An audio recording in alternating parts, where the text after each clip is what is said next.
Hello दोस्तों, मैं नीतीश कुमार आप लोग को अगस्तिया जीएस ऑपरेशन सेंटर पर स्वागत करता हूं। तो आज हम लोग देखेंगे जीव विज्ञान जो वस्तुनिष्ठ का जो सीरीज चल रहा था उसको हम लोग एक पहला भाग देख लिए थे। आज हम लोग दूसरा भाग देखेंगे। ये जो प्रश्न आप लोग का जो उपयोगी होगा मतलब महत्वपूर्ण होगा जो किस किस एग्जाम में railway, NTPC railway, group D, Bihar police, Bihar SSC and Bihar दरोगा एंड यूपी कांस्टेबल, यूपी दरोगा, यूपी एसएससी, यूपी पटवारी और SSC CGL and SSC CHL में ये सब एग्जाम में आपके लिए ये क्वेश्चन अति महत्वपूर्ण होगा। और यही सब मैं सोचकर ये भाग को मैं आप लोग के सामने ला रहा हूं। तो आज 25 क्वेश्चन का जो सेट है उसको आप लोग के सामने हम लोग डिस्कस करेंगे।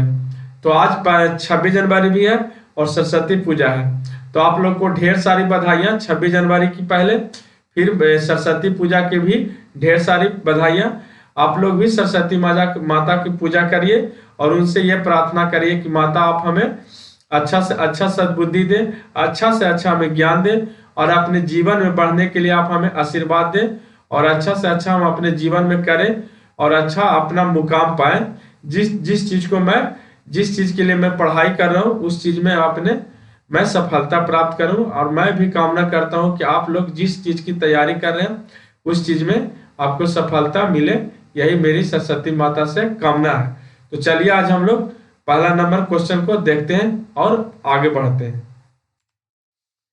गाय के दूध में किसके कारण पीला रंग होता है?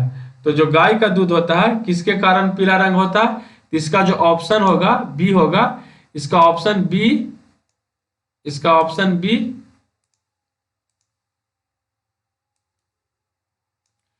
ऑप्शन बी सही होगा। ऑप्शन बी, केरोटीन के कारण गाय का दूध का रंग पीला होता है। फिर हम लोग क्वेश्चन नंबर 2 को देखेंगे। एचआईवी की खोज किसने किया था? तो एचआईवी का जो खोज किया था, एचआईवी का खोज लुक मॉन्टेनियर ने किया था। एचआईवी का खोज लुक मॉन्टेनियर ने किया था। एचआईवी जो रोग होता है सबसे पहले अफ्रीका महादेश में पाया गया था, बंदरों में पाया गया था और बंदरों से मानवों में आया था। तो एचआईवी जो हुआ था सबसे पहले पूछा जाएगा कि किस देश में हुआ था एचआईवी का खोज। एचआईवी किस देश में फैला था? तो अफ्रीका महादेश में फैला था। और एचआईवी किस प्रजाति में? तो वह बंदरों में एचआईवी पाया गया था, उससे फिर मानवों में आया था। जिस प्रकार से कोरोना भी है कि कोरोना किस देश में हुआ था? तो कोरोना चाइना में हुआ था और फिर धीरे धीरे देशों में फैल गया था। फिर हम लोग क्वेश्चन नंबर 3 को देखेंगे। पौधों में बाष्पोत्सर्जन दर के निर्धारण के लिए किस यंत्र का प्रयोग किया जाता है? तो जो पौधा का जो बाष्पोत्सर्जन दर होता है उसको निर्धारण करने के लिए किस यंत्र का प्रयोग किया जाता है? जैसे दूध की जो शुद्धता मापने के लिए लैक्टोमीटर का प्रयोग किया जाता है, बैरोमीटर आर्द्र हवा मापने के लिए बैरोमीटर, उसी तरह जो पौधों में बाष्प उत्सर्जन दर होता है उसको निर्धारण करने के लिए किस यंत्र का प्रयोग किया जाता है? तो इसका ऑप्शन ए सही होगा, पोटोमीटर का प्रयोग किया जाता है। पोटोमीटर का प्रयोग किया जाता है। फिर हम लोग क्वेश्चन नंबर 4 को देखेंगे। मानव त्वचा में पाए जाने वाला वर्णक क्या है? जो तो इसका ऑप्शन ए सही होगा। जो मानव त्वचा में पाए जाने वाला वर्णक है वह है मैलानिन जो मानव त्वचा में पाए जाने वाला वर्णक है। फिर हम लोग क्वेश्चन नंबर 5 को देखेंगे। डायलिसिस मशीन का आविष्कार किसने किया था? डायलिसिस मशीन का आविष्कार किसने किया था? तो डायलिसिस मशीन का आविष्कार कोल्फ ने किया था। इसका ऑप्शन बी होगा। डायलिसिस मशीन का आविष्कार किसने किया था? जो डायलिसिस होता है वह किडनी मतलब डायलिसिस किडनी के लिए किया जाता है। जब किडनी में यूरिक एसिड और बढ़ जाता है और किडनी खराब होने के कगार पर आता है तब डायलिसिस कराया जाता है। यदि डायलिसिस नहीं करवाया जाएगा तो किडनी पूर्ण रूप से खत्म हो जाएगा। फिर जो मानव आदमी होता है यानी मानव होता है उसकी मृत्यु हो जाती है। तो मृत्यु से बचने के लिए कुछ समय के लिए डायलिसिस करवाया जाता है। तो जो डायलिसिस मशीन हुआ उसी मशीन का आविष्कार किसने किया था? तो कोल्फ नामक वैज्ञानिक ने डायलिसिस मशीन का खोज किया था? Option B. फिर हम लोग क्वेश्चन नंबर 6 की ओर बढ़ेंगे। कोशिका विभाजन के समय स्पष्ट क्या देता है? जो कोशिका विभाजन होता है तो क्या चीज स्पष्ट दिखाई देता है? जीन, या option A gene, option B गुणसूत्र, या ऑप्शन सी डीएनए, या ऑप्शन डी जीन एवं गुणसूत्र दोनों। तो इसका जो सही उत्तर होगा ऑप्शन बी गुणसूत्र सही होगा। कोशिका विभाजन के समय स्पष्ट दिखाई देने वाला क्या है?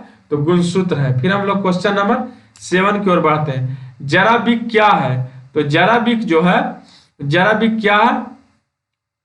ए है कृत्रिम हृदय, बी है कृत्रिम पैर, या सी है पेसमेकर, और डी है हाइड्रोपोनिक्स। तो जो जराबिक है वह कृत्रिम हृदय है। मतलब हार्ट जब फेल हो जाता है तो कुछ समय के लिए कृत्रिम हृदय को लगाया जाता है। कृत्रिम पैर, जब किसी का पैर उर कट गया तो जो मानवों ने बनाता है वह पैर, कृत्रिम हृदय भी वही हुआ, कृत्रिम पैर भी वही हुआ। तो मानव द्वारा जो बनाने वाला जो पैर कट जाता है तो उसके पैर के जगह दूसरा पैर लगाया जाता है, उसी को कृत्रिम पैर कहते हैं। पेस मेकर उसको कहते हैं जब मानव की हृदय की जो गति होती है, यानी 1 मिनट में 72 बार धड़कता है, तो किसी मानव की जो हृदय होती है वह धड़कना हल्का कम कर देता है, उसी के लिए पेस मेकर लगाया जाता है। मतलब हृदय की गति बढ़ाने के लिए पेस मेकर का उपयोग किया जाता है। पेस मेकर में बैटरी भी लगता है, जिसके कारण वह हृदय की गति को बढ़ाया जाता है। अब तो किसी फिल्म में दिखाया गया है कि पेस मेकर को भी हैक कर दिया जाता है, और उसको पेस मेकर को हैक करके, मतलब पेस मेकर को हैक करके आदमी को हार्ट अटैक भी दिया जा सकता है। 1 मिनट में 72 सेकंड धड़कता है हृदय, और यदि कोई पेस मेकर को हैक कर लेता है तो उस 72 सेकंड को अपने द्वारा 72 क्या 74, मतलब उसको 100, 200, 300 बार कर देगा, जिससे मानव के शरीर को जो हार्ट होगा वह हार्ट फेल हो जाएगा और उसकी मृत्यु हो जाएगी हार्ट अटैक से। तो कुछ फिल्मों में मैंने देखा है। तो पेस मेकर अब शायद हैक किया जाता है या सिर्फ फिल्मों में बनाया जाता है। ऐसा तो रियल जिंदगी में नहीं अभी तक ऐसा केस मैंने नहीं सुना है कि पेस मेकर भी हैक होता है। बट फिल्मों में मैंने साउथ की भी फिल्म में देखा, मैंने हॉलीवुड की भी फिल्मों में देखा है। तो पेस मेकर का काम है हृदय की गति को बढ़ाना, पूरा बढ़ाना नहीं है, जो हृदय की गति होती है उसी के अनुसार पेसमेकर काम करता है। फिर हम लोग क्वेश्चन नंबर 8 की ओर देखेंगे। विश्व वन्य जीवन कोष की स्थापना कब की गई थी? तो विश्व वन्य जीवन की स्थापना 1973 में, ऑप्शन नंबर ए होगा, 1973 में किया गया था। इसका सही उत्तर होगा ऑप्शन नंबर ए। फिर हम लोग क्वेश्चन नंबर 9 की ओर देखेंगे। डबल रोटी के निर्माण में किस कवक का प्रयोग होता है? तो इसका ऑप्शन नंबर डी होगा। डबल रोटी के निर्माण में सैक्रोमाइसीज का प्रयोग किया जाता है। जो डबल रोटी के निर्माण में सैक्रोमाइसीज कवक का प्रयोग किया जाता है। फिर हम लोग क्वेश्चन नंबर 10 को देखेंगे। HIV जो सर्वाधिक नष्ट करता है वह किस चीज को नष्ट करता है? तो HIV जो सर्वाधिक सबसे ज्यादा नष्ट करता है वह ऑप्शन सी होगा, टी कोशिकाओं को सर्वाधिक वह नष्ट करता है। तो HIV सबसे ज्यादा किस भाग को नष्ट करता है? तो टी कोशिकाओं को सबसे ज्यादा वह नष्ट करता है। जिस तरह से जो कोरोना का दूसरा वेरिएंट आया था 2021 में, अप्रैल से मई के बीच हुआ रहा था, तो वह सबसे ज्यादा फेफड़ा को नष्ट करता था। उसी प्रकार बोला जा रहा है कि HIV जो होता है वह सर्वाधिक किस भाग को नष्ट करता है? तो वह टी कोशिकाओं को सबसे ज्यादा नष्ट करता है। फिर हम लोग क्वेश्चन नंबर 11 को देखेंगे। दोहरा निषेचन किसमें होता है? तो इसका ऑप्शन बी सही होगा कि दोहरा निषेचन जो होता है वह आवृत्ति बीज में होता है। दोहरा निषेचन किस में होता है? आवृत्ति बीज में होता है। फिर हम लोग क्वेश्चन नंबर 12 की ओर बढ़ेंगे। जीव द्रव की खोज किसने किया था? क्वेश्चन नंबर 12 का जो आंसर होगा कि जीव द्रव की खोज किसने किया था, तो इसका जो सही आंसर होगा वॉन मोल ने जीव द्रव की खोज किया था। वॉन मोल ने जीव द्रव की खोज किया था। हम लोग क्वेश्चन नंबर 13 की ओर बढ़ेंगे। मलेरिया दिवस कब मनाया जाता है? तो इसका जो मैंने ऑप्शन मुझसे कट हो गया था और सिर्फ नहीं ऑप्शन मिल रहा था, मैंने उसे कॉपी किया, वह कट हो गया, तो लिख रहा था तो वो कट पेस्ट में ये हट गया था। तो इसका जो ऑप्शन नंबर, इसका डायरेक्ट मैंने आंसर लिख दिया गया कि इसका जो सही उत्तर होगा वह 20 अगस्त को मलेरिया दिवस मनाया जाता है। फिर हम लोग क्वेश्चन नंबर 14 की ओर बढ़ेंगे। भोजपत्र किस पेड़ की छाल से प्राप्त होता है? तो इसका जो सही उत्तर होगा वह बेटुला नामक बेटुला नामक एक पेड़ होता है जिससे भोजपत्र प्राप्त होता है। फिर हम लोग क्वेश्चन नंबर 15 की ओर बढ़ेंगे। म्यूटेशन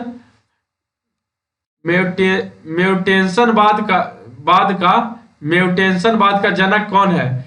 तो ब्रीज नामक वैज्ञानिक जो था म्यूटेशनवाद का जनक माना जाता है। फिर हम लोग क्वेश्चन नंबर 16 की ओर बढ़ेंगे। पादप शरीर क्रिया विज्ञान का पिता कौन है? जो पादप शरीर है क्रिया विज्ञान का पिता किसे कहा जाता है? पादप शरीर क्रिया विज्ञान का पिता किसे कहा जाता है? किसे कहा जाता है? यहाँ पर छूट गया। पादप शरीर क्रिया विज्ञान का पिता किसे कहा जाता है? तो इसका ऑप्शन बी सही होगा, स्टीफन हेल्स। स्टीफन हेल्स जो पादप शरीर क्रिया का विज्ञान का पिता कहा जाता है। क्वेश्चन नंबर 70 की ओर बढ़ेंगे।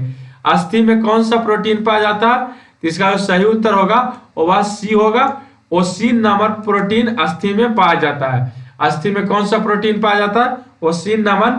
ओसिन नामक प्रोटीन पाया जाता है। फिर हम लोग 18 नंबर को देखेंगे। 18 नंबर यहाँ पर नहीं लिखा है। फिर हम लोग 19 को देखेंगे। चने द्वारा पानी को अवशोषित होने की प्रक्रिया को क्या कहते हैं? जो चने द्वारा अवशोषित होने की प्रक्रिया को क्या कहते हैं? तो इसका सही होगा अंतःप्रासरण प्रक्रिया को जो चने द्वारा अवशोषित होने की प्रक्रिया को क्या कहते हैं? अंतःप्रासरण कहते हैं। फिर हम लोग 20 देखेंगे।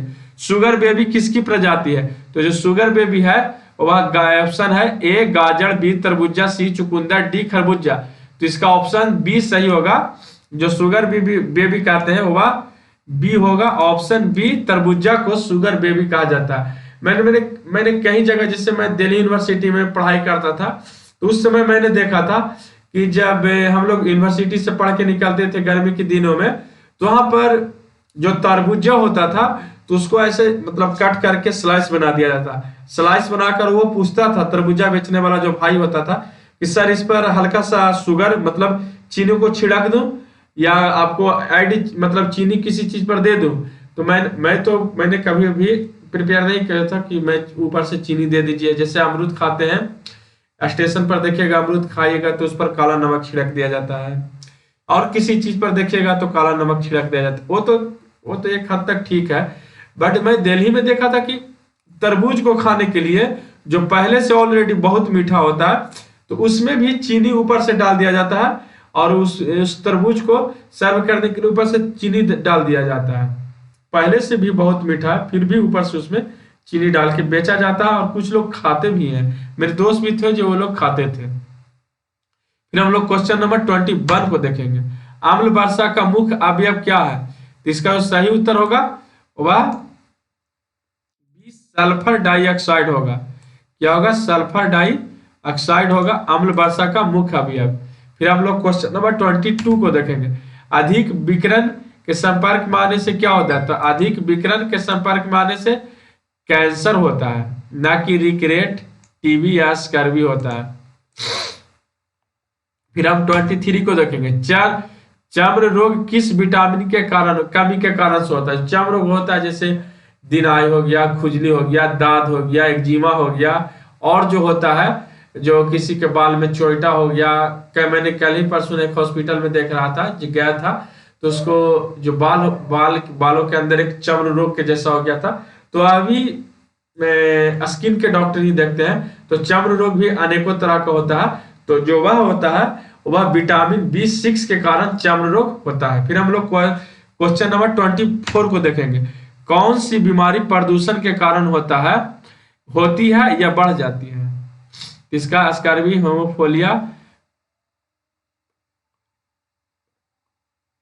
ब्रोंकाइटिस।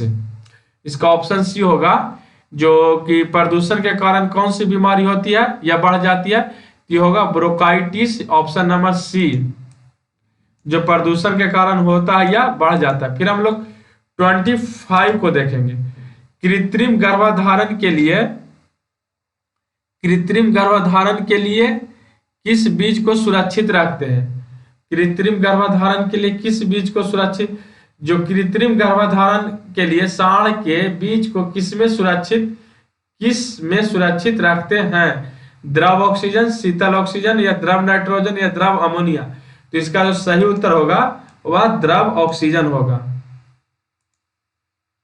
द्रव नाइट्रोजन होगा, द्रव ऑक्सीजन नहीं, द्रव नाइट्रोजन, ऑप्शन नंबर सी होगा। जो कृत्रिम गर्भधारण होता है तो वह होता है कि सांड को बीज को पहले से स्टोर कर लिया जाता है, या किसी मानव को देखेंगे किसी किसी फिल्म में देखा गया है, जैसे विकी डोनर को ही ले लीजिए कि मतलब किसी मतलब जो बच्चे मतलब किसी महिला को किसी पुरुष में दिक्कत होता है, महिला सही है तो उसका जो मतलब उसके पति में दिक्कत है, महिला सही है, तो जो क्या होता है फार्म पर मतलब फार्म के द्वारा उसको बच्चा को पैदा किया जाता है, तो किसी दूसरे पुरुष का स्पर्म को उस महिला के यूट्रस में डाला जाता है, फिर उसका गर्भ धारण करवाया जाता है, तो हुआ क्या कृत्रिम तरीके से मतलब बच्चा पैदा करना। तो वही बोला जा रहा है यहाँ कि कृत्रिम गर्भधारण के लिए सांड के बीज को किसमें सुरक्षित रखा जाता है, तो द्रव नाइट्रोजन में। यहाँ भी होता है क्या कि जब गाय को पाल दिलाने के लिए मतलब निषेचन करवाने के लिए, गर्भधारण करवाने के लिए डॉक्टर को बुलाया जाता है, तो वह डॉक्टर जो सांड के बीज को द्रव नाइट्रोजन में लाता है, फिर उसमें से निकालकर एक पाइप के द्वारा गाय के गर्भाशय में डाल देता है। नहीं तो पहले जो गायों को जो गर्भधारण करवाया जाता था वह सांडों से करवाया जाता था, डायरेक्ट मतलब सांड से उसका गर्भ को धारण करवाया जाता था। बट अब ये जो प्रथा धीरे धीरे खत्म हो जा रहा है। गांव में तो मैं बताता हूँ 100 में से 95% ये खत्म ही होने वाला है। जो आपको बड़े बड़े गौशाले हो गए जैसे वृंदावन और कुछ जगह पर मथुरा ये सब जगह हो गए, वहां सांडों को रखा जाता है, और कुछ जो गांव है वहां पर सांडों से गायों को गर्भधारण करवाया जाता है। इसी को बोला जाता है कृत्रिम गर्भधारण।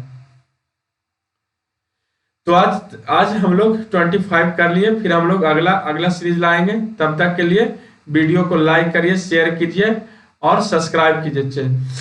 ज्यादा से ज्यादा चैनल को सब्सक्राइब करें, लाइक करें। तब तक के लिए जय हिंद, वंदे मातरम।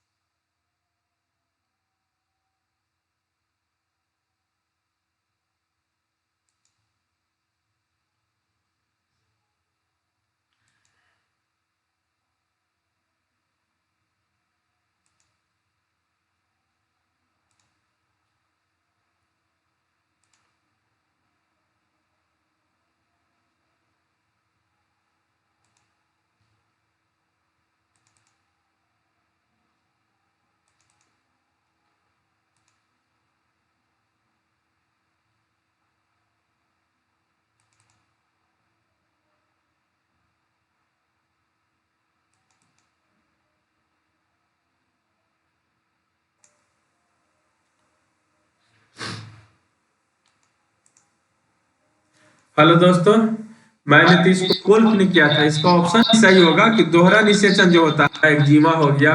और बट अब ये जो प्रथा धीरे धीरे खत्म हो जा रहा है। गांव में तो मैं बताता हूँ 100 में से 95% ये खत्म ही होने वाला है। जो आपको बड़े बड़े गौशाले हो गए जैसे वृंदावन और कुछ जगह पर मथुरा ये सब जगह हो गए, वहां सांडों को रखा जाता है, और कुछ जो गांव है वहां पर सांडों से गायों को गर्भधारण करवाया जाता है। इसी को बोला जाता है कृत्रिम गर्भधारण।